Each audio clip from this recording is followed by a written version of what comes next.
عزیزانی که ما رو هموطن میدونن حتما این کلیپ رو تا آخر ببینند.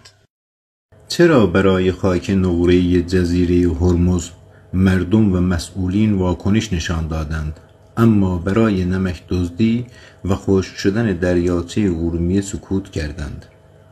اگه خاک هرمز میراث ملی بود، پس ارومیه چه بود؟ چرا کسی نپرسید آب دریاچه ما کجا رفت؟ چرا برای جزیره هرمز هشتگ ساختن، فیلم ساختن، ولی ارومیه فقط قصه‌ای توی کتاب شد؟ چطور میشه برای یک کامیون خاک کمپین راه انداخت، اما برای نجات دریاچه ارومیه هنوز کمپین ها صدا ندارند؟ وقتی طبیعت جنوب آسیب میبینه اعتراض میکنید، اما وقتی آذربایجان میسوزه کسی نمیشنوه. چرا؟ دریاچه ارومیه قربانی بی‌عدالتی شد یا بی‌تفاوتی ما؟ کدامش سنگین تره؟ اگه دریاچه ارومیه توی پایتخت بود یا در شهرهای فارس نشین بود، هنوز خشک شده بود؟ یا الان دریاچه پر آب و پر رونق بود؟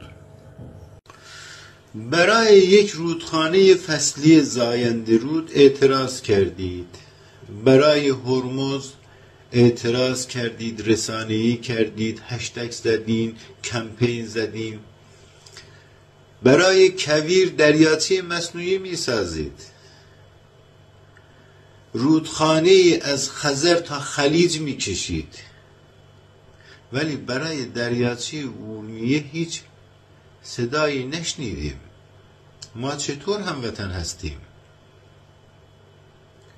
ای ملت ترک، هوشیار باشید. ما با فارس ها هیچ چیز مشترکی نداریم، نه هموطن هستیم، نه هم نژاد هستیم، نه هم زبان هستیم، نه فرهنگ مشترکی داریم، نه تاریخ مشترکی داریم، هیچ چیز مشترکی با فارس نداریم. هوشیار باشید.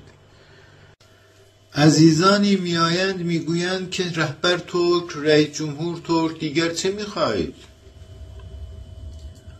رئیس جمهوری که، رهبری که نتواند یک دریاچه ارومیه را احیا کند، میخواهم که ترک نباشد.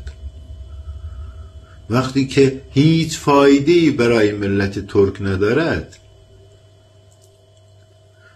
مثل همان فارس هایی که هموطن ما نیستند، این رئیس جمهور و رهبرم ترک نیستند.